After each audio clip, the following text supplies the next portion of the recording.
are the best. So, Thoughtful. He is. He's so helpful in Sunday school. oh, that Or makes, she'll like, makes a father proud to hear. you're helpful. He is. Yeah, I told him he's gonna teach him how to play the piano. Oh, well, That's then you my better- dreams. I've told you that. You better keep practicing, Elijah. Yep. So, that's actually an interesting thing is this idea of hell. And where did we say it came from, Elijah? Scandinavia. Scandinavia. So the word hell is a Northern Germanic, predominantly Scandinavian word and idea that was used when things were translated into English. So the thing is that when something gets translated, often you have to find the nearest correlate to that word. So there are a few words. There are a few words that get translated hell in the King James Bible, and then in more recent translations, they've started to differentiate them. But do you remember any of them, Elijah?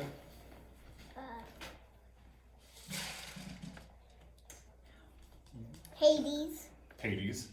Well, no, that's actually not in the original, but that was one of the translations. So there's Sheol. There is, well, I mean, sort of. If you're talking about the Greek translation, Hades, this is sort of, we'll put this over here. Sheol, Gehenna, Tartarus, and Tartarus. then over here we have hell. So all of these things get translated hell eventually in the English translation. But these are very different things. Sheol is the primary word. So like now I should preface this. This is totally a deviation from today's thing, but it is an interesting point, and there is no point at which in the curriculum we really just, and now we're going to discuss hell, guys, so we might as well do it now. But That's what teaching's about, the right. opportunity. You can't pass it up. right. Well, so it's interesting. So I do want to preface this by saying that in many cases we all have long-held beliefs based on things that we were told, and certainly as these things center around what happens not during lifetime here, we all have even more, perhaps deeply held beliefs about like where loved ones are, when they depart, et cetera, et cetera. But in spite of that, I'm going to, hopefully not being rude or inconsiderate, I'm going to just lay out a handful of just historical and literary facts about these things, just so that you kind of get a full picture. So the idea of when you die, you go to heaven, or when you die, you go to hell, or based on the state of your soul or whatever, is not a picture, certainly in the Hebrew Bible.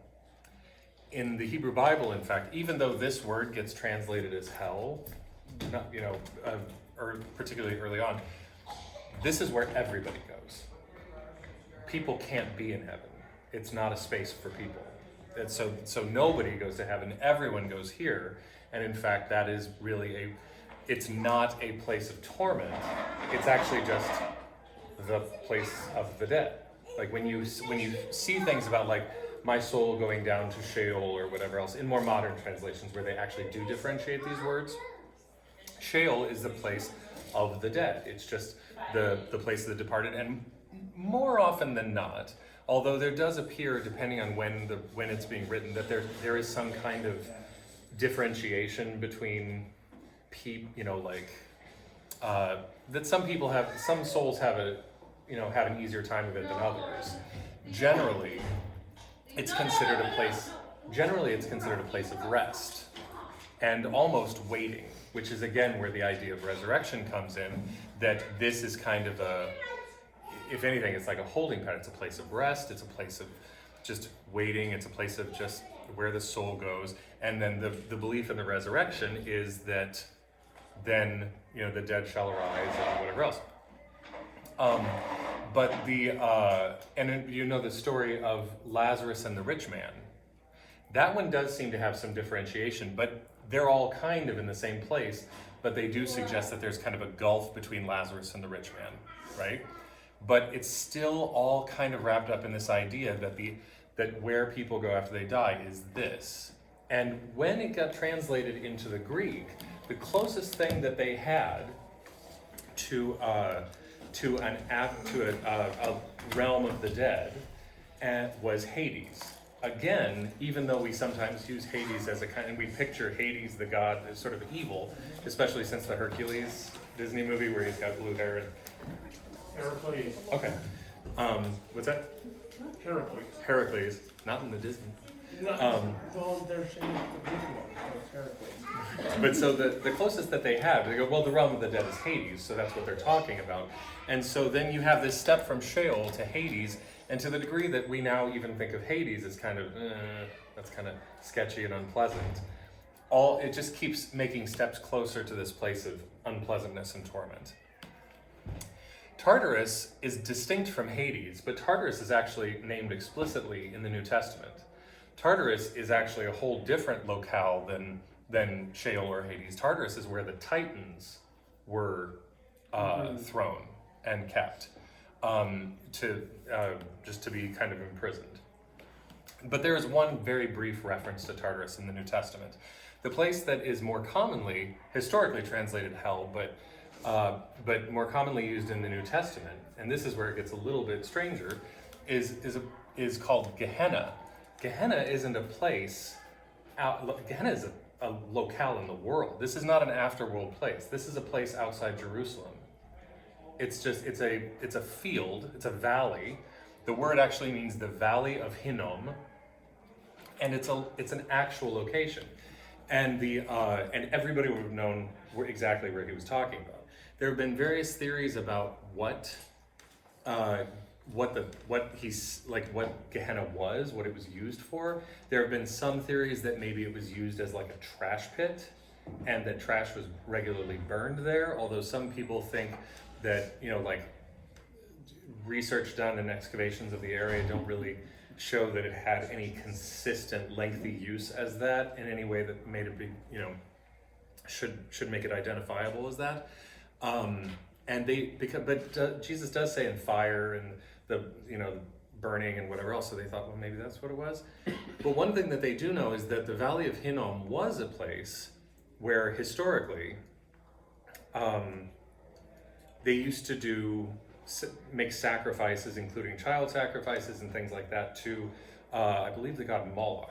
I have to double check that, but it was a place of pagan worship and sacrifice, including human sacrifice. And so there are lots of interpretations about how Jesus was referencing this, and how he was making use of this perfectly worldly, very specific location that we then somehow just misunderstood. We call it a burning afterlife kind of thing. Just injecting just for a moment, I'll tell you my own take on it, is that I think that basically Jesus was referencing an area where people, in doing their pagan thing, were doing something that ultimately was no good for them and was actually harmful, including, human and child sacrifice. And I think that when Jesus was saying, the fires of this and whatever negative thing he was saying would come of your behavior, I don't think he was saying you'll have an eternal punishment. I think he was basically saying, do you want ants? Because this is how you get ants. You know what I mean? If you want to go back to that, if you keep on going, this is the end result of that. That's what I think. But that's an Archer line. Did anybody watch Archer? Yeah. Ever seen it? It's like, do you want ants? Because this is how you get ants. Anyway, so I love your knowledge. It amazes me. When I looked up all those words, Encyclopedia Britannica does not have anything. It doesn't mention a location. it's right outside Jerusalem. Yeah, it does not mention its location. That Tartarus. Oh, Tartarus. Tartarus, Look, yeah. It says it's like the bottom of hell, basically. Right. And the two above that, it just refers to as hell, another word for hell. Really? Well, there's a Not place called Gahanna, Ohio. Gehenna? And I just looked it up because we know somebody who lives there. I'll bet you it's based on that, yeah. It's not. Oh, it's not? It's a Okay. Native American word for the Oh, confluence okay. of three rivers. But Wow. people think Okay. it's, according to the great internet, people think And that it's from that. and that's how come you can't always believe what Right. you read on the Right. internet, and that's what That's I'm true. saying. There- There is one other that I should add. It's not a locate, it's, well, sort of. It's a reference, and I think it's in, I'm trying to remember if it's only in Revelation. I can't, anyway. But it's called the Lake of Fire. That is also referenced. But it's not really, whoops, fire. It's not really terribly clear where or what that is. But what people do is they kind of look at these things, and when they're reading the Bible and they read it kind of across the whole thing, and they go, well, there was that reference and there was that reference, and then it all just kind of gets blended into this picture of like, well, bad things happen to bad people, you know, and then you end up with, and then this is really just the so this was the closest at the time Greek equivalent in terms of a picture of the afterlife. And really not a terrible one. Maybe a little more ominous than this. This one isn't nearly as ominous as that. But it's the closest to Greek equivalent to this. This was the closest Northern Germanic, and English is a Northern Germanic language, like Beowulf, the first major English piece of literature that has ever been discovered, was in Anglo-Saxon, which is a Northern Germanic language. Has anybody ever noticed that Beowulf, despite being the great English, English epic, Anglo-Saxon epic, doesn't even take place in England? It takes place in Denmark, and the hero is a Swede. Beowulf is from Sweden. So it's like, this is a lot of Northern Germanic and Scandinavian input, and Hel, what is spelled Hel. Hel is the goddess of the underworld. The underworld is named after her. In the same way Hades is the god of the underworld, the underworld is named after him. And it's, so closest equivalent of that, and further down the line, and burning things in Gehenna, the lake of fire, and deep pits. Suddenly people just kind of throw all this together. However, it's worth noting that in the entirety of the Old Testament, the majority of this is completely foreign to this.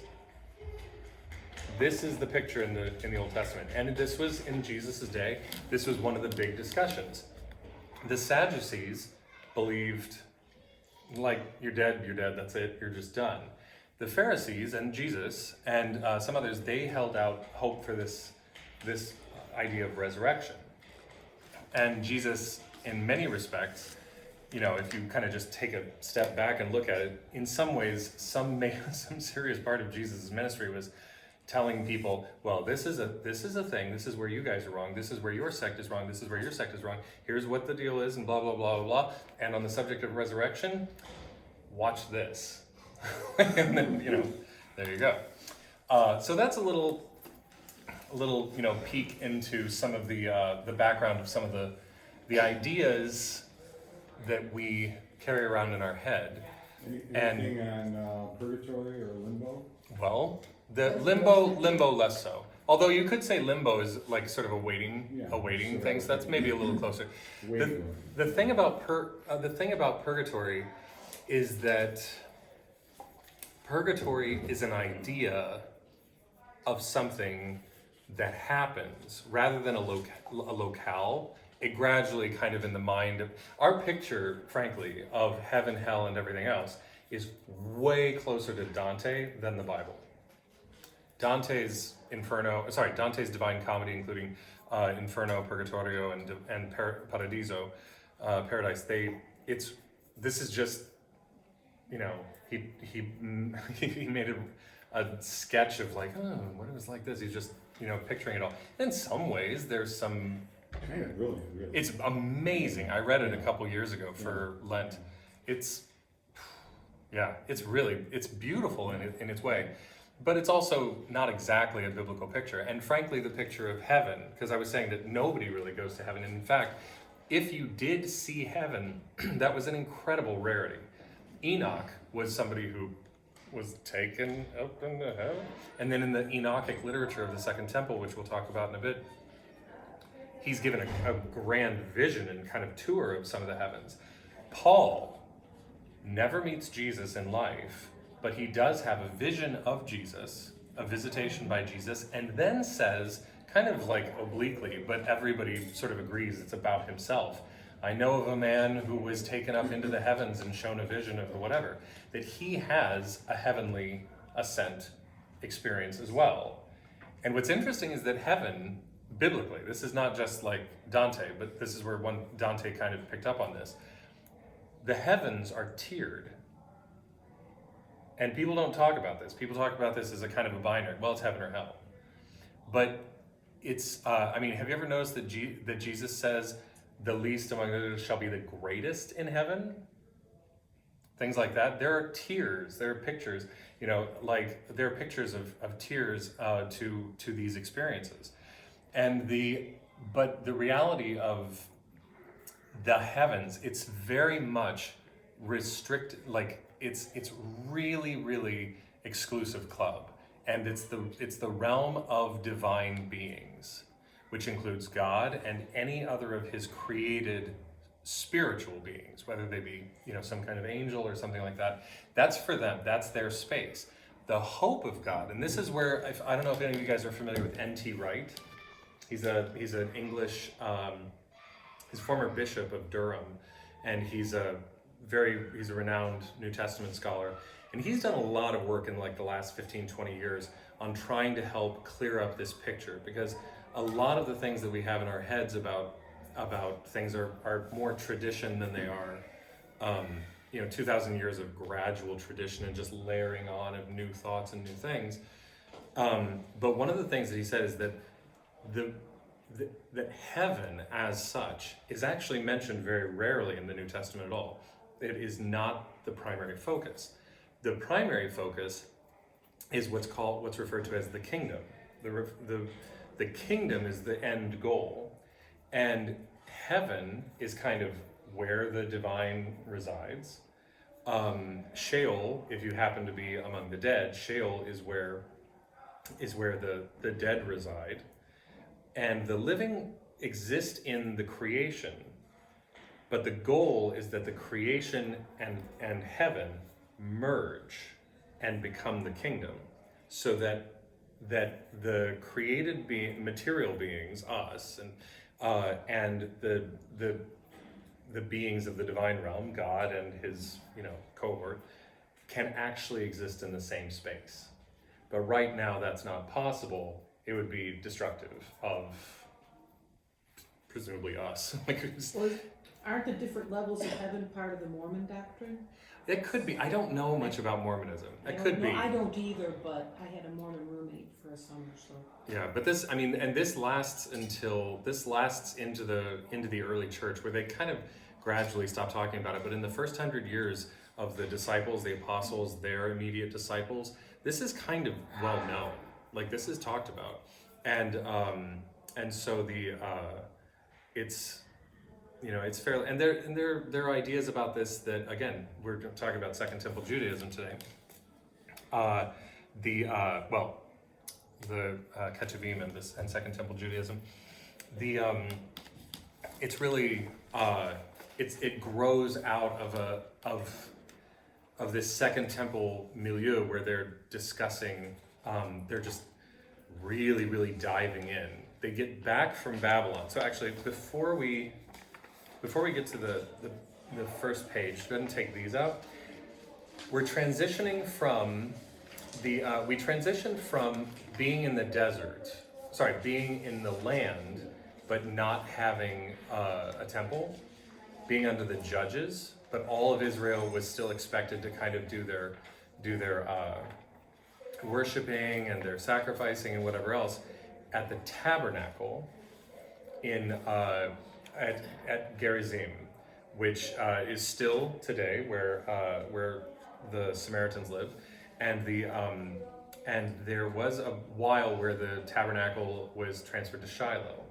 But generally speaking, it was at Gerizim, and the tabernacle was basically a temple that, because they were wandering in the desert, this gets built under Moses. The tabernacle is basically a temple that can be broken down and carried with you, because it's essentially an extravagant tent. But if you look at these pictures, you can see that the structure for the tabernacle and the design of the temple, which Solomon has built, is basically the same sort of structure.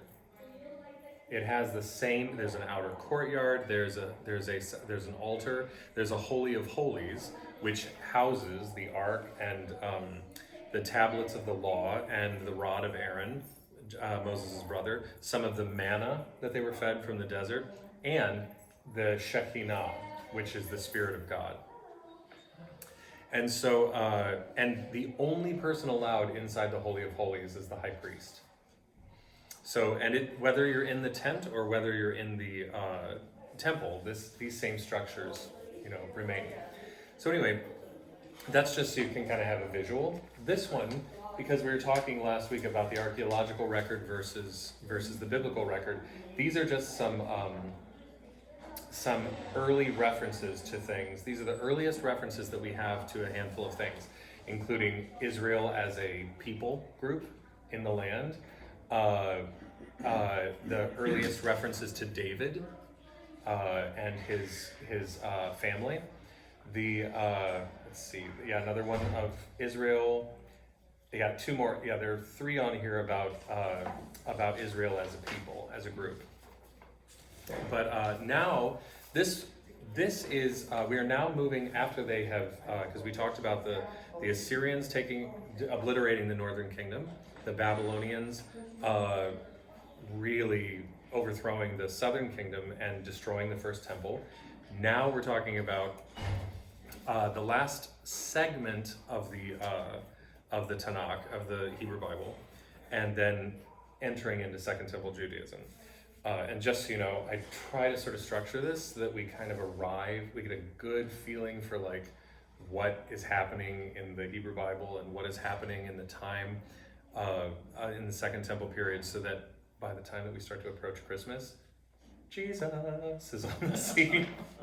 And so we arrive at Jesus kind of having gotten a good sense of what the lay of the land is that he's born into, and then he arrives with Christmas. Sometime in December. But anyway, so the Ketuvim, we talked about the Bible being a library. To the degree, yes, there are different forms, like in the Torah, there are narratives, but then there's also legal code. It's also kind of just sort of telling the same story about the start of everything, the development of the people of Israel, and their relationship to this law and the covenant.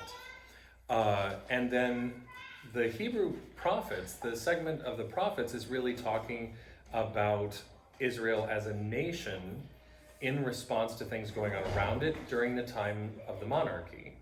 So those are really two fairly collected groups. The Ketuvim, though, really give us a bigger sense of this being a library, because this is just a bunch of random stuff. Like you've got the Psalms, which are song lyrics. You've got long stories that very possibly are just not historical in any way, shape, or form. They're just possibly extended existential, fables. You've got books of like philosophy and rumination. So and you've got episodes. You've got little stories, largely about the time of the Jewish people in Babylon during the captivity. You do have the histories. When you read like Chronicles or Kings, those are history books, basically. Heavily propagandistic, but history books nonetheless. You do then see under Ezra and Nehemiah the restoration of the people that were in captivity in Babylon. You see them return to Judea. You see the restoration of worship, and we see the beginning of the Second Temple. And then that's kind of it. That's the end of the Hebrew Bible. The everything after that would be considered Second Temple literature, and there's like a 500-year span between that and when Jesus arrives on the scene. There's plenty of other literature, but it's not really included in the included in the Bible. The canon stops. But there's also a lot of things, you know, that we wouldn't consider apocryphal literature, that are considered to be very distinctly Jewish literature. So a lot of the if you've ever heard the word Mishnah, so I'll write that up here. The Mishnah and a lot of other, and the Talmud, I'm not sure about the dating of the Talmud off the top of my head, but a lot of things like the Mishnah and the Talmud, and there are at least two that I can think of Mishnah literature. But these things are, that says Mishnah. These are things that become, these are commentaries on the Torah. These are commentaries that are really, I mean, honestly, it's for Jewish people, these books are in many respects as important as as important as the Tanakh. In the same way that like Christians would not really say that we could just, oh well, I mean, you can take or leave the New Testament. Like it's not optional. So these things are later really significant commentaries on the Tanakh and specifically the Torah. And some of the composition of these start in Second Temple Judaism. So these would not be considered, the Mishnah literature would not be considered apocryphal. This is really just a separate project. But there are apocryphal things that are Second Temple literature, like the Book of Enoch and the things that we would find in the Apocrypha in the middle section of Catholic Bibles, and a lot of the stuff from the Dead Sea Scrolls when they were found. So the first temple, Solomon's, was destroyed in the Babylonian invasion, like we discussed. The second temple was built in the sixth century, so that's the 500s. It was further restored years later by Herod the Great. Herod the Great, the famous, baby killer of Jesus's nativity story, was a lot of the horrible things that people say. He absolutely was. On the other hand, he was also very, he did a lot of things for that area, for that region, that like a lot of construction projects that really, helped to beef up the region. I think, did he build there's a lot of building projects. He helped to restore the temple in his era. I think he did was Caesarea Maritima, did he build that and then it was just, no, it made that night, I can't even remember. But there's some like coastal thing that he built that was really significant for the region. What temple did he rebuild? The second temple. Which is where? It's in Jerusalem, the temple in Jerusalem. Okay. Probably almost on the same site. What's that? Probably almost on the same site. Probably, yeah. Politicians haven't changed much. Yeah. What you're saying, basically. Yeah, that's true. Exactly. All the roads I Yeah. built, yeah. Now he was really paranoid. He was very paranoid, and if I'm not mistaken, he died like really. He built the port city Sick. of Caesarea. He did. Okay, Yes. was it Caesarea Philippi? Got me. Not Caesarea Maritima. It might. I It just can't says remember. he rebuilt the port city of Caesarea. Caesarea, yeah. Now he was also not universally liked, not just because he was a little bit of a tyrant, but because he also was not Jewish exactly. He was actually Idumean, which, as far as the Jewish people of the time were concerned, was essentially an Arab, right? He was an Arab, but he married a Hasmonean princess. And the Hasmoneans were the Maccabees, that family from which we get the Hanukkah story.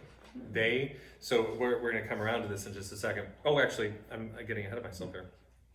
Alexander the Great, so basically it goes like this. They have a kingdom, Israel, whatever, and then they divide. Oops, I shouldn't run an eye. Then the Assyrians are the major power in the group. There's always this problem. I'm just going to put Egypt over here. Egypt's just always a major player in the region, always. And sometimes they have more power, sometimes they have less. But at one point, Assyria kind of has this heyday, and they just conquer territories left and right, including the northern kingdom. This is followed by Babylon. Babylon takes power over the region, does something similar, but not quite as sweeping as Assyria did for the north. And then Persia conquers Babylon and is much more laissez-faire. They're like, no, you can go back if you want. You want a temple? Everybody else has a temple. You can have a temple. So they do their thing. But then Alexander the Great, in his, youthful exuberance, decides he's going to conquer the whole world. And you get the Greek empires, and this is where a lot of things like the Septuagint. The Greek becomes the language of the lingua franca of the whole region. The Septuagint is made, which is the Greek translation of the Hebrew Bible, and this process is called Hellenization, because the Greek word for Greece is Hellas, so it's Hellenized. So the whole region is Hellenized, but he doesn't live very long. But his empire still sort of remains, but it's divided up by a handful of, I think 4, maybe it might be 5, but 4 or 5 regions run by different people, and the family, the Seleucids. So that's, I think that's on there. Yeah. Yeah. Yeah.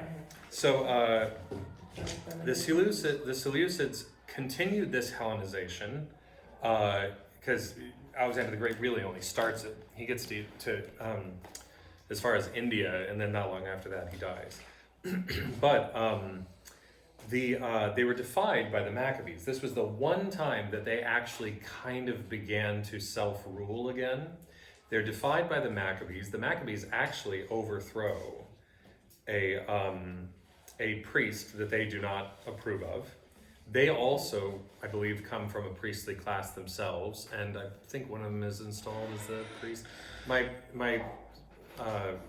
knowledge of this era is a little bit sketchy, but they fight off all of this kind of Greek yoke, and have some temporary kind of sovereignty in the region.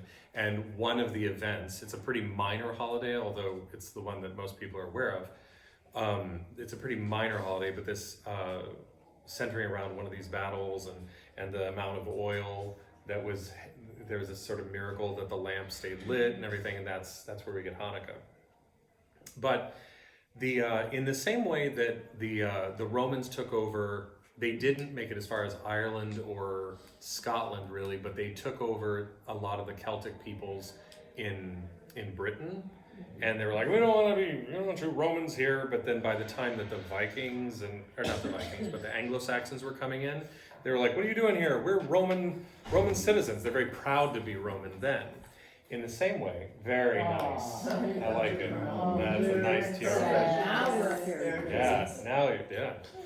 So in the same way that they really fought off the Greeks, in the same way that the Jewish people under the Maccabees, they really fought off the Greeks. By the time Romans come in, they're perfectly happy to be huge chunks of the population at least, not all of them. It's still a divisive thing, but they're way more happy to be Hellenized, now that there's a new enemy. The Romans they're just, ugh. But so their relationship with Gentiles, especially now that they're more and more after the Babylonian captivity, really identifying themselves like we're Jews. This is who we are. This is what we do. And like, you guys are not Jews. You guys. So the relationship with Gentiles gets even more, iffy. So the Herodian dynasty comes in when this Idumean named Herod marries a Hasmonean princess. The Hasmoneans, as I said, the Hasmonean dynasty is the Maccabees. And so that gives Herod some legitimacy that he could even possibly be king in the region. It gives him some legitimacy through this marriage, but it's more that the Romans, who were starting to really come up in the region, were cool with him running everything. So they backed his kingship in the region, and this is where Herod the Great comes comes into the story. And so Herod the Great took power after the Hasmonean dynasty collapsed, cementing it with a marriage to a Hasmonean woman and allying with the Romans. The Roman occupation was a serious point of contention that lasted until 40 years after Jesus' death. Can we think of any reason that it would have lasted that long and that long only? What sort of things stop a conflict? Peace. Nope. They came to an agreement, And, or they signed something. It killed somebody else. They just destroyed Jerusalem. Yeah. Rome came in. There was the Jewish War, which is it's kind of a period of conflict sort of brewing. This is after Jesus' death, kind of starting in the 60s, maybe in the late 50s. But it's really getting contentious in the region after Jesus died around 30 AD. And then in the 60s, this Jewish war starts, lots more uprisings, things like that. And at some point in 69, certainly by 70 AD, Rome has said enough of this, and they not only just raze Jerusalem, they destroy the temple. So temple worship in Judaism is done. It just stops. There is no more temple, and there never has been since.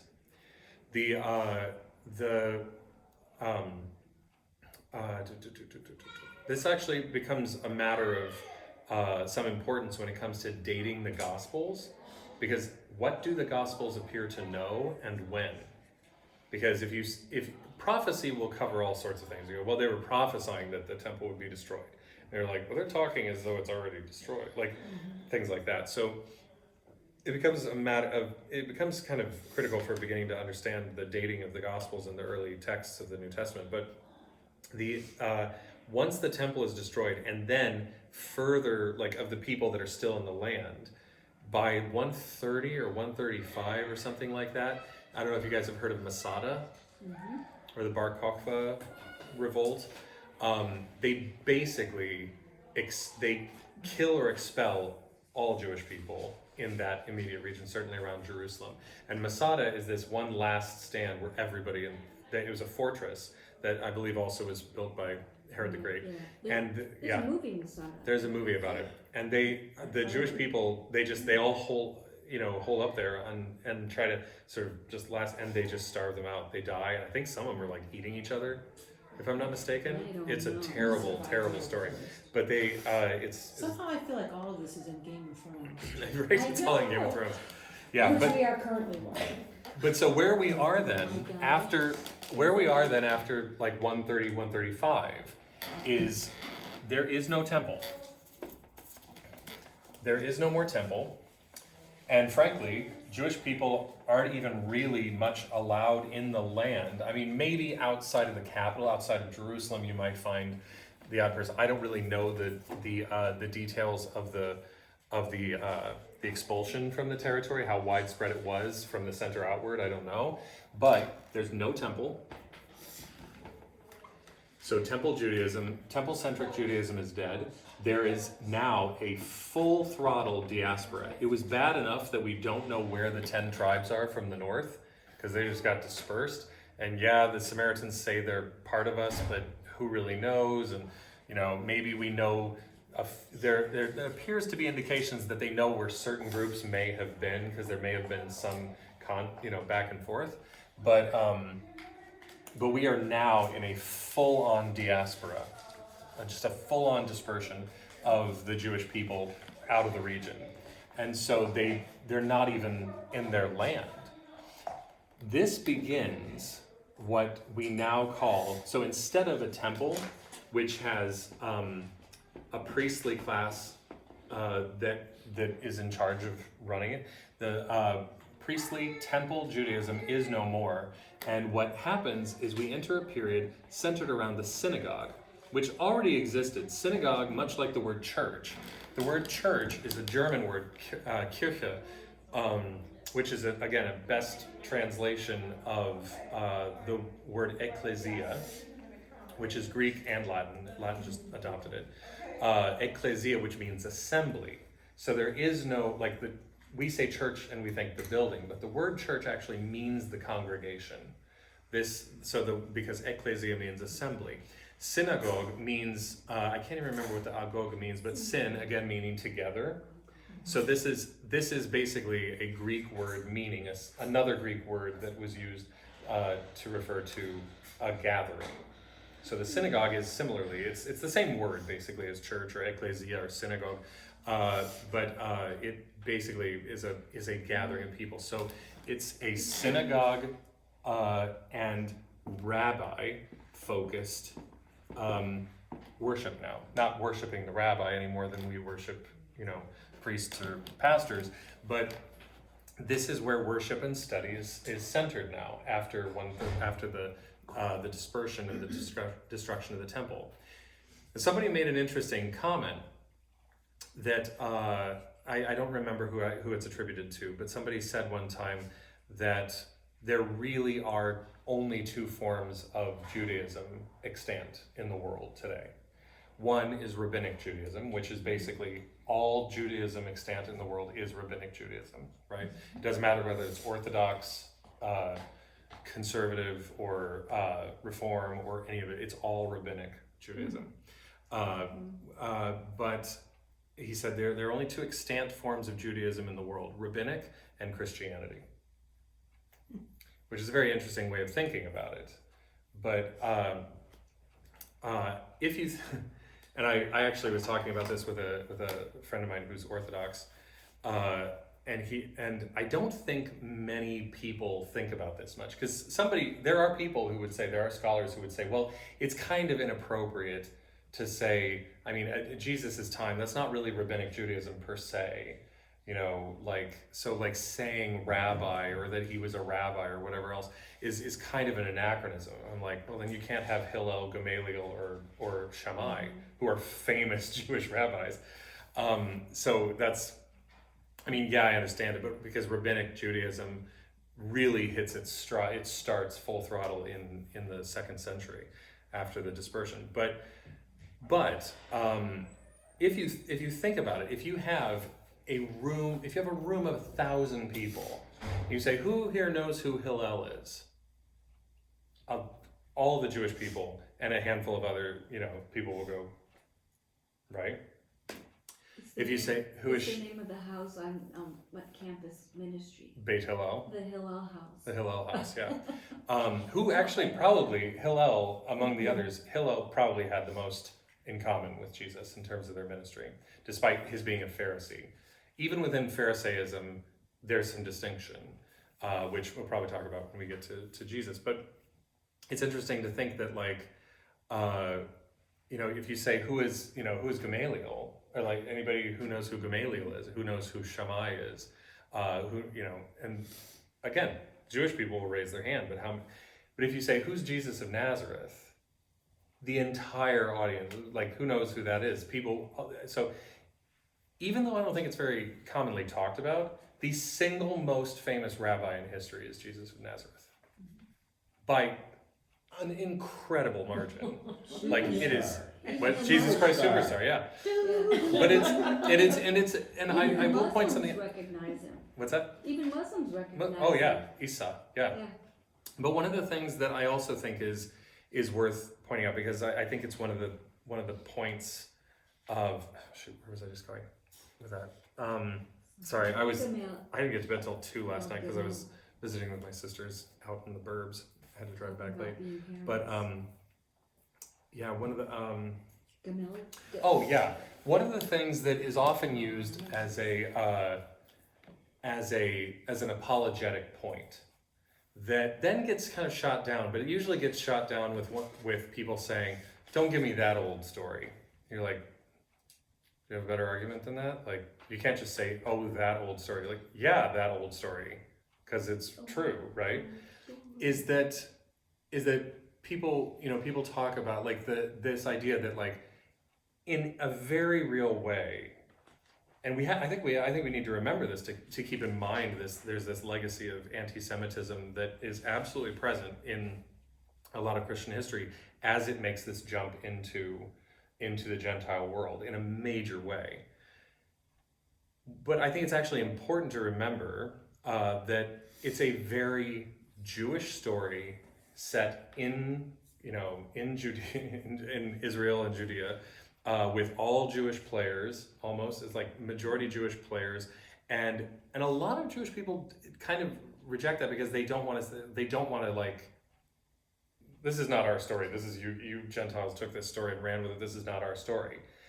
But I think that actually does a disservice to and risks further anti-Semitism if we can't remember that the person that we're talking about, that we look up to, or that we follow, is every bit as much a Jew as the other people involved. The Maccabean story, the story of the Maccabees, is a story of them putting to death of a person that they like. This is exactly as Jewish a story, and no different than them deposing and killing the priest at the time.